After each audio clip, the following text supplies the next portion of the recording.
Hello everyone, you've probably already seen the first video where we went over the patch notes and updates for Season 5 in a little bit more of an official fashion. We read through a script and just kind of listed all the things that did happen. Now we're going to go off the script. We're just going to talk and speak freely about all the things that changed, my first impressions from like 8 hours of play, just the first day zero of playing, how I think these things are shaking out, my thoughts on where Apex sits right now, and just... this is totally stream of consciousness, just the basics. I'm sure that my opinions on this will change in the given weeks and months as Season 5 progresses, but first impressions are pretty much as follows. But before that, a quick word from your sponsor, me. Actually, just kidding. Okay, so this is just kind of getting shoved in right here because I just talked to my computer screen for like a half hour, and I kind of just enjoyed just talking like this. And I'm kind of thinking about maybe turning this into maybe like a little frothy podcast kind of series or something like that. Let me know if you want to see more like that below. I didn't do a face cam this time because I wasn't expecting this to turn into what it is, and I didn't really want to be on camera anyways, so maybe for future ones we'll do it. For this one I didn't, and it's just going to be a static image, so hopefully that's okay. Mirage. Just as we started with in the prior video, Mirage is pretty good now. I don't think he's going to be really tournament viable. I don't think he's going to be a top 5 legend. But I think even into high-level ranked lobbies, all the way down to just your typical casual games, his decoys are actually really, really good now. They're legitimately confusing. If you play really well and play really smart, you can totally make it look like the decoy is real. Like it's actually you moving around because it perfectly mimics you, right? So I've had a few situations playing against Mirage players who have clearly been playing nothing but Mirage since the update hit, and they've been honestly legitimately fooling me in ways that I have never been fooled by a decoy before, despite playing this game for over a year and Titanfall 2 for many years before that, which also had the pretty much identical hollow pilot ability. It was very rare that I would fall for it, and even when I did, it would never actually get me punished. But now that the decoy is so much more convincing, man, like, even if people aren't able to perfectly set it up to actually punish you for shooting the wrong one, you're going to be shooting the wrong one so much more often that they're going to luck into doing that a lot more frequently, and it's going to be really, really scary, especially in early game situations when you have very little armor, very little heals, very little ammo, not the best guns. Like, one wrong move and, you know, Mirage can just completely outplay you and bop you. So again, don't think he's top tier or anything like that, but I think that he is very solid right now. I think if you are a 9,000 IQ Mirage main, you can do great things with the character, and I'm interested to see how people are going to play him, because I am absolutely frightened to play against really good, high intelligence, big brain Mirages, because it's going to be really rough. For the Bloodhound changes, I think this is the baseline for what Bloodhound should be. It's taken them over a year to get here, but they finally found it, thankfully. So we'll see how the 4-second long wall hack treats teams. It already feels really, really good to me when I have it on my team. I like it very, very much. We'll see what they do for Bloodhound from here. I think this is a great baseline to make them, once again, kind of the gatekeeper legend, where anything worse than Bloodhound is probably terrible, and anything better than Bloodhound is pretty playable, and then anything right at Bloodhound's level is just kind of questionable and like meh. I think Mirage just sits above Bloodhound now. And Bloodhound is, I think, as at least in my heart, as I think they should be, probably the gatekeeper of all the legends of, you know, where that line of balance should be. Next up we have Crypto, the really tiny change they got. It's just an accessibility thing, whatever. Really, really happy they added it. It's good for either like disabled gamers who cannot speak or type or whatever to give that information, or people that do not want to speak and get on microphones and talk. So whatever, it's great, it's good, literally nothing wrong with that whatsoever. Lifeline changes, honestly irrelevant. She needs more. This is pretty pointless. Caustic, this change in my opinion probably shouldn't have happened. The fact that he now no longer slows down teammates, I think, is very, very bad for the health of the game.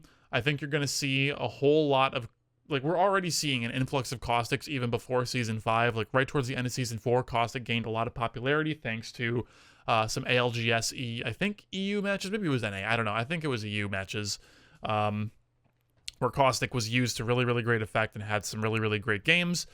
And he's just been gaining more and more traction. I think the fact that teammates will not be slowed in it whatsoever can make really, really degenerate, just hold W with Caustic, a defensive Legends type of plays, just maybe too good. I don't know. I mean, I guess it just depends on what Respawn's intention for the character is going to be, but I think that you're going to see too many Caustics, and the problem, I think, is going to be that because you see this base influx of Caustics, now other teams who are not interested in running Caustic are going to feel like they must run Caustic because they will at least have one person who is immune to the enemy gas, will move full speed enemy gas, who's not damaged by enemy gas, because there's going to be gas all over the place. So I think this is the thing that I'm worried about with Caustic, is that you're going to start to see this snowball of Caustic players, and it's going to start out small. You're going to gain a little bit, but it's just going to rise exponentially, and you're going to have this moment, maybe weeks from now, maybe a month from now, maybe never, but, hopefully never, but I'm anticipating it probably within a few weeks, if not a month, of where it's just going to be like every team is going to feel like they have to run Caustic, at least in casual. I mean, maybe not high-level ranked or competitive like pro play, I don't really know as well, but definitely in casual, you're just going to see Caustic, gas. You're going to step on the gas. Like, it's going to be everywhere. I don't think it's going to be good for the game. I think it's very good that Respawn made this little designer note in the patch notes saying, hey, this is an experiment. We're worried about it might be degenerate, but we're going to try it anyways. And I think it's probably going to be degenerate. I'm probably, we'll see. I don't know. No point in talking about this anymore. We'll see what happens. Octane, irrelevant. Hopefully season 5.5 or season 6 we get something. But, been in the game for like roughly a year. Still really bad.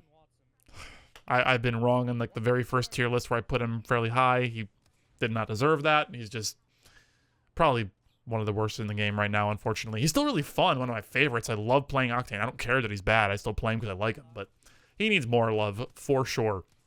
Gibraltar nerfs, not really going to matter for casual play too much. They will very much so help high-level rank play and especially tournament-level play from being just domes everywhere and being really dumb. But with Gibraltar going down in this way and Caustic potentially being really strong, I think this might be symptomatic of like the perfect storm. Again, we'll see what happens there. Pathfinder Nerf, personally, I don't think it's that big of a deal. 35 seconds is harsh for sure. But I don't care too much. Like, as Pathfinder being one of my highest played legends, it doesn't bother me like it seems to bother the rest of the internet. I think it's fine. I really think it's fine. Moving on to weapon and loot updates. Season 5 fully kitted gold weapons being DMR, Hemlock, Spitty, Eva, and RE45.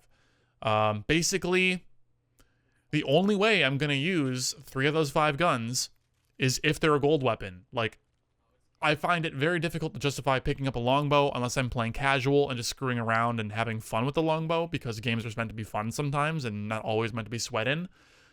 I'll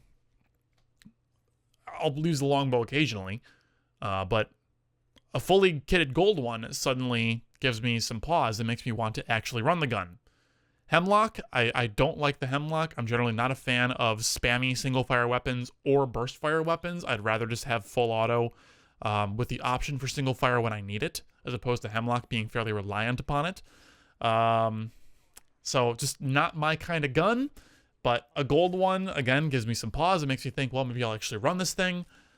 Same thing applies to Spitfire. It's probably really, really good on consoles where everyone has aim assist and people can't move very well and everyone is aiming down sights all the time, so it's really easy to laser people with the thing because aim assist plus low recoil equals just easy kills. But when you're playing in a PC-centric metagame where people are all abusing Wraith, AD strafing, crouch spamming, left, right, and they're not going to let you ADS because the moment you ADS, your head gets popped off by a Skullpiercer Wingman, or a Mastiff, or you get shredded by a 99, or shredded by a Prowler, because they're able to move fast with their guns while you can't move fast with yours. I mean, you're just going to be in a really bad situation. But the one thing the Spitfire has going for it, which is kind of what makes the Havoc so strong, is that the base magazine size is really, really big, and you can just fire for a long time. So there are some situations where, people... like when people are very, let's say, technically skilled, and what they're going to do is they're they're going to try to like fast peek you, but not even try to shoot you, just try to fast peek you to get you to waste bullets out of your magazine. So that way you only have half a mag, a quarter mag, or you empty your mag, and then they can peek out from corner, grab an armor swap real quick or something, or, you know, grab some ammo, whatever they need out of that death box right next to them, and they can like get these like super technical, super scrappy fight stuff kind of going. Spitfire just says no to all that and turns all that off. It just like says, if you're going to be a technical player, I'm just going to just fill you with bullets instead. And even if I only hit 10%, it's still enough to kill you. So like, that is kind of the one role the Spitfire fills, but only super viable early to mid game, in my opinion. I don't think you ever run that late game if you're playing high level ranked. I think there are better guns you can pick up.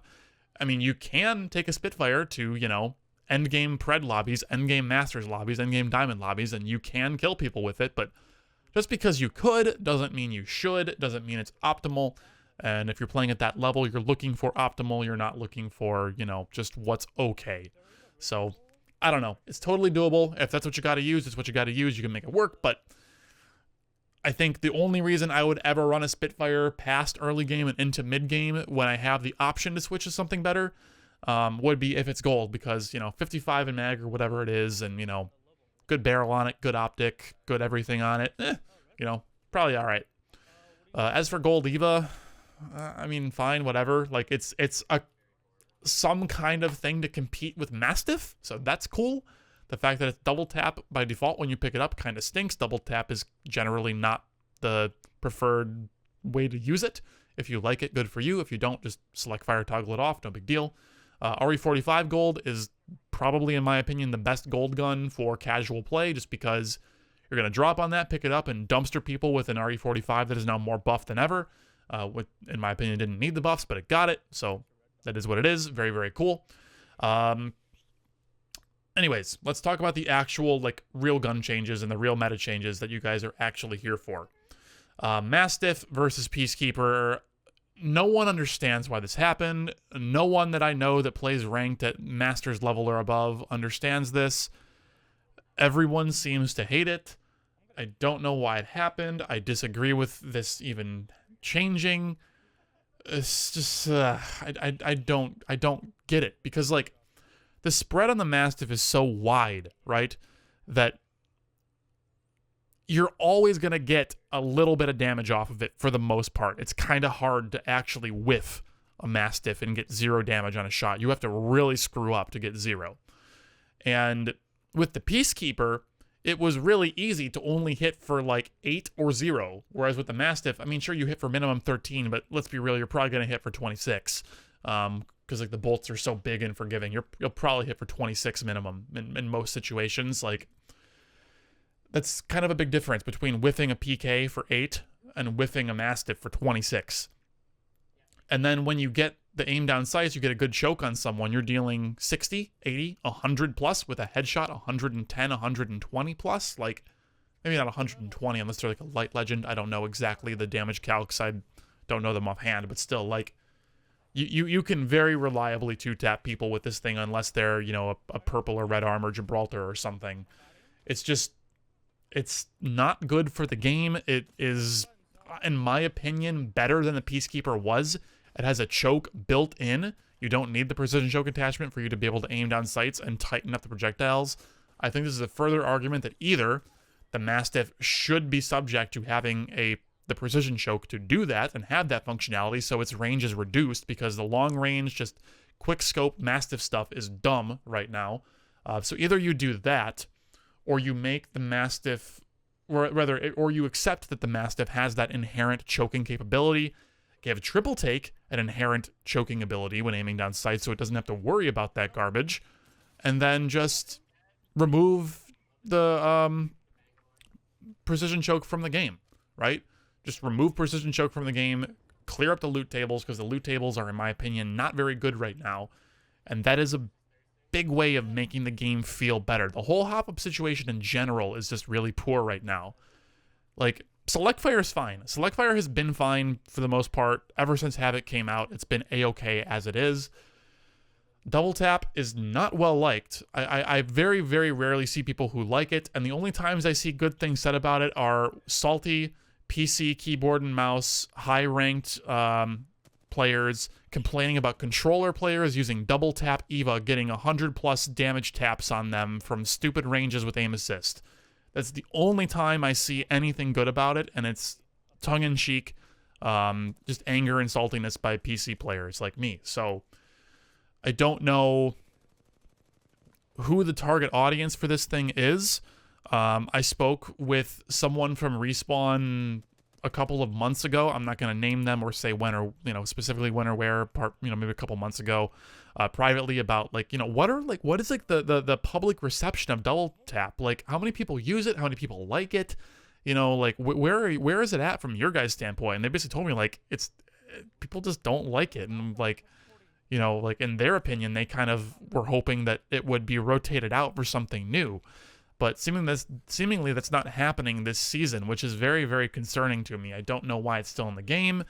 Respawn has gone on the record to say in the past that the double tap attachment, let me start that again. They've gone on the record in the past to state that hop-ups in general are some of the easiest content for them to make and change out.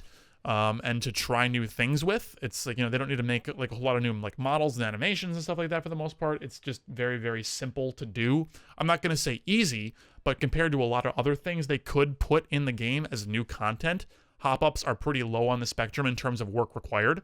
So I'm really shocked that in the current work-from-home pandemic situation that we find ourselves in, I'm just shocked that we don't have new hop-ups or a change in hop-ups. We just have Skullpiercer coming in and Anvil going out, much to the chagrin of seemingly everyone, at least on Twitter that I've seen. I see some people that are happy Skullpiercer's back, but it's more because they don't care so much about game balance as they just care about dumpstering kids with their Wingman, and they're just happy they can dumpster kids harder. So that's all they really care about. So that's why they're happy, but anyone who is concerned for Apex's balance on the whole just doesn't seem to agree with any of the hop-up stuff. So I don't know. Anyways, this is a big tangent from where we were at with Mastiff originally, but long story short, hop-up situation really bad. Please fix. Mastiff situation, strongly dislike. Mastiff is too common. Too many teams are filled with Mastiffs on every player on their team. With this map update seeming to favor a lot of close range fights more often than not anymore. Everything, despite the map being relatively the same in size, it feels much more closed in and with big walls and vision blockers everywhere to make snipers even worse, to make assault rifles still fine but a little more finicky in some situations. But SMGs and shotguns are still king is pretty much always in casual play where everyone just holds W all day. I think the Mastiff is doing too much damage. I don't know if it's maybe just the fire rate is too good, even though it was nerfed, even though the damage was nerfed. Maybe it's doing too much hedge. I don't know. I don't know exactly what it is. I want to say mag size. I want to say that dropping the mag back to 4 or maybe even 3 might be the way to go. A complete redesign of Mastiff, making it an energy weapon that uses energy ammo, and it consumes a crap ton of it per shot, could be an interesting way of going about it. And then you could try to bring back energy mags, so you can nerf Havoc, you can nerf Mastiff all in one fell swoop, and then you can bring back the energy mags into the loot table to replace all the hop-ups that you should be removing, and we might be in a better spot, right? So Mastiff will just slam through energy ammo. You gotta pump 20 in for a magazine, 40 in for a magazine, whatever, 30, probably 30 because it's half a stack, so 30 for 4 shots or something, I guess 30 for 6, 5, 10, 15, 20, 25, 30. So 6 shots, half a stack, and then you start with 4. Maybe your purple energy mag will take you up to 7, I suppose. I don't know. Just something along those lines, so that way, the Mastiff, just, if it's gonna be as strong as it's gonna be, then it's gotta have some kind of drawbacks. I mean, it should probably be less common in the loot table as well. I don't know. Something's got to happen with Mastiff. I think it's too strong. I think it's degenerate. I think it requires less skill than Peacekeeper somehow, some way. And it doesn't feel like the skill cannon that Peacekeeper felt like. It just feels like just guaranteed, reliable damage, which is what the Eva probably should be. But the Eva has got a really tight spread, so it can be unreliable. Whereas the Mastiff, it's always good old reliable. We're going to hit like 40, 50, 60 damage pretty much every trigger pull. And sometimes you get a really good choke, you get a headshot, you're going to be hitting for a hundy. So like, it's just on average too good. Whereas like the Peacekeeper, when it was good, it was damn good. But when it was bad, it was terrible. Same thing with the Evo. When it's good, oh my God, do it hit good. But like when it doesn't hit, oh my God, is it bad? Mastiff just always kind of hits. And when it really hits, ooh, it like hits like a Peacekeeper. So it's like it's got the best of both worlds. Maybe that's a better way of thinking about it. I don't know. I'm just thinking out loud here. And this is actually helping me to like evaluate the gun too. Like, I think the Mastiff is just kind of the best of both worlds of the Peacekeeper and the Evo, and I think that's kind of the problem. Anyways, let's move on. I don't really care to even talk about the Peacekeeper. Like, it's a care package weapon now. It's dank. It's really good. Like, just use it. Would you pick it up over the Mastiff? Probably. I don't know. I would, I think. I don't know. Maybe not. Oh, another thing about Mastiff. I'm not getting off this train. This is the Mastiff episode. The Mastiff does not require the lever action rechamber. So you can Mastiff, swap guns, shoot, swap back to Mastiff, shoot, and do stuff like that. Luckily, it's got a really slow deploy and holster time. Thank Gaben for that. But, like, it's just got too much going for it. You know, if Mastiff were to become a pump action, I wonder if that would be the fix. What if they make Mastiff, instead of semi-auto, make it a pump action shotgun? No bolts for you. Huh? What about that? Maybe try that out. I don't know. Like, sure, it goes against the identity of the Mastiff, but, you know, the care package version, okay, maybe what if Mastiff takes select fire? What about that? Put select fire on Mastiff, make it a pump shotgun, put select fire in, and then it becomes a semi-auto shotgun that barely shoots faster, but it's a little bit of a buff. But maybe it doesn't even shoot that much faster, but it lets you, like, shoot and swap, and then you don't have to like, you know, repump it when you pull it out, you know? I don't know, just, like, that's a factor, too, that I don't think anyone's talking about. Someone mentioned it to me in stream last night, and I thought it was a really, really, really good idea, is that, really not a good idea, a really good argument and good point, is that it's just, it's too much. Like, the fact that you don't have to pump it like the Peacekeeper is crazy. Okay, anyways, that's it. That's enough for Frothy's Mastiff Hour. Alternator, mag size up, cool. I don't think the gun needed this, but I'll take it. Like, it's not a great gun anyways, so if you're just gonna give it free buffs for no reason, cool. I'm down with that. Let's do it. RE45, same thing. Wasn't a great gun. It was like an R99 light, and now it's a better R99 light. Instead of being like 70% of the 99, it's like, whoa, what were those words? Instead of being like 70% of the 99, it's like 75% now. That's pretty good. Like, it's not like your end game go-to god gun, but it'll carry you a little longer, a little bit more consistently. It's cool. I like it. Havoc. Why didn't they nerf it? I don't understand. Vertical recoil increased. Doesn't matter.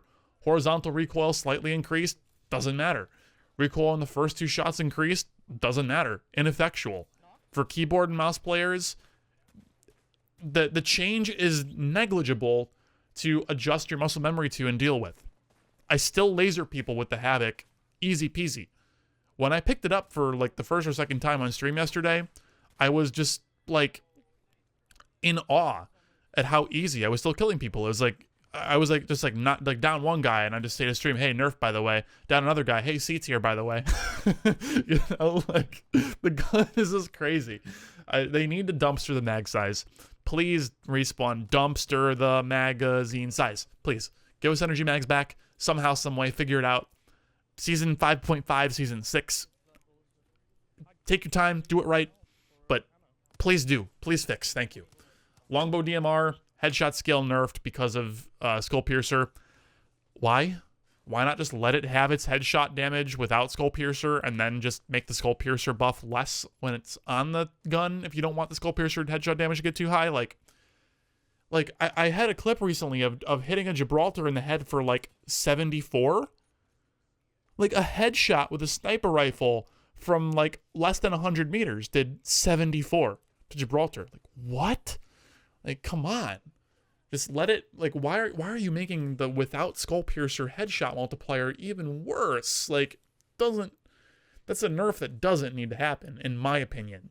Maybe there's something I don't know, and like at pro level play it's a degenerate, but I can't say I see very many longbows when I tune in for maybe a half hour or so to pro play every now and then. Like, I don't see it. Do you? Please tell me, because if there's something I don't know, I need to know about it. Like, I don't like this. Wingman, headshot damage reduced. Good. Screw the Wingman. Too strong.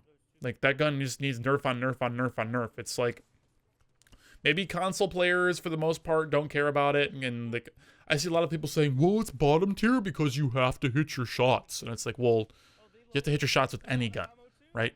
So, that's not an argument. Like, the Wingman is no more difficult to hit a shot with than any other, like, semi-auto gun, right? You pull the trigger and the bullet comes out and it hits stuff. You just have to learn your travel time and your drop, and very easy to do. I mean, sure, like, if you hold the trigger down on a Spitfire, you're going to see a couple more hit markers than you would with a Wingman, but, you know, I guess, like, if people are making that argument, they just don't really, I don't know, there's just, like, something fundamental they're not grasping, I suppose. I don't know. But, like, the Wingman on PC, in my opinion, is very degenerate.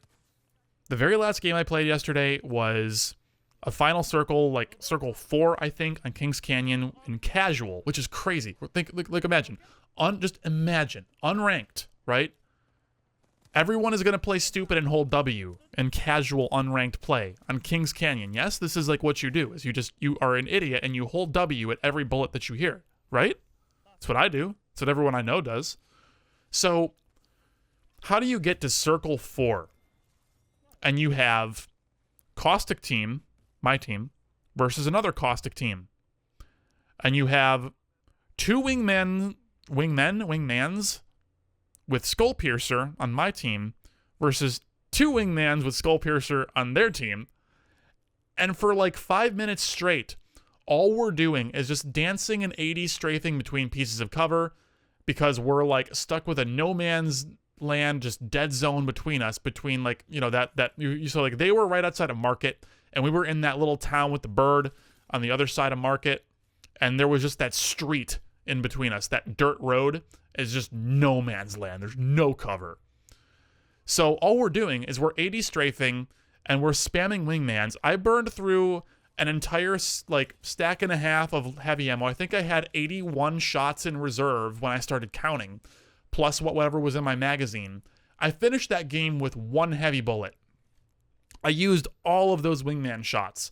I had probably 10% accuracy.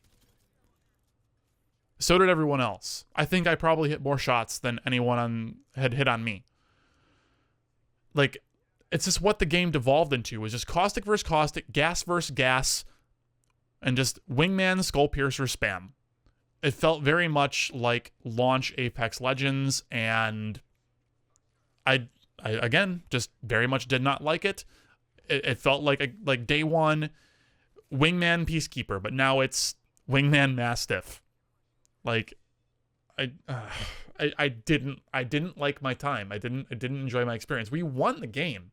We won like 3 straight actually at that point, but like, I think the game might be trending in a bad direction with this patch, and I really, really hope that it's something that Respawn can address in like season 5.5 or 6. Now, don't get me wrong, like, I'm still going to play a lot of Apex. I'm still going to cover the heck out of this season. I still enjoy Apex. I still think it's very fun. Loba is fun and interactive. I think she brings great stuff to the game. I'm really excited to play a super duper buff Caustic. Like, Caustic's one of my favorite legends, so excited for that. I'm more than happy to continue playing Pathfinder despite the grapple nerf. I don't really care about it too much. It doesn't hurt me that much.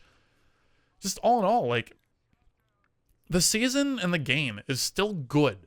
It's still more than fine, but I'm harping on these factors because I don't know. I guess like I just want to see the game get better. I don't want to be toxic and mean to the devs and say that you suck and are terrible, because that's not even remotely true. The Respawn devs are like some of the best in the biz. They do great work. I am upset because I am stuck in isolation just like everyone else, and I am looking for every bit of entertainment I can get, and if it's not like perfectly to my liking, and like it's just easier to get frustrated at it because everything in life is difficult and frustrating right now, I guess. I think that's probably like a great way of like conceptualizing and stepping back and looking at all this from afar. Is like everyone is a little on edge right now. Everyone's a little frustrated right now with life and the state of the world. So all in all, these things are very minor. And I think most of them are pretty easily addressable in some way, shape, or form. Whether it be in a hot fix in the next couple of days or weeks, whether it be in a quote-unquote Season 5.5 later down the road, whether it be not until Season 6, that's like what I would not want to see, but it might be what happens.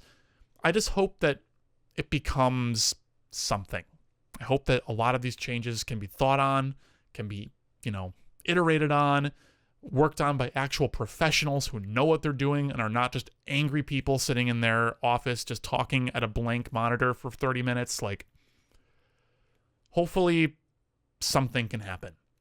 Regardless, I still plan on playing. I still love Apex, and I think that about covers it. I think I'm going to probably not even put a whole lot of video with this. This might just be like a static screen and just be like the Frothy podcast or something, episode 0, pilot episode, where we just sit down and talk about Apex. Maybe that'll be a cool thing, huh? What do you know? What do you know? What do you think? How about that? Let me know what you think about this this brand new idea I just had. Let me know in the comment section down below. Maybe we could do face cam for future ones. Honestly, I just didn't really feel like being on camera, to be 100% honest. I just wanted to talk and get this out without having to be on camera. So maybe for future ones I can do it. But it's nice to not be on camera for every bit of content I make, sometimes just not being there is cool. Anyways, all right. Thank you, everyone. Let's wrap it up. I'll see you on stream very, very soon. Twitch.tv/FrothyOmen, and I will, if I don't see you there, I will catch you for a future video, maybe a little later this week or over the weekend. I can do something Apex related if I have something I want to talk about. Otherwise, the next EA sponsored video will be coming out next week, and it will be a Loba guide. So thank you all for watching. Appreciate you. See you again soon. Take care.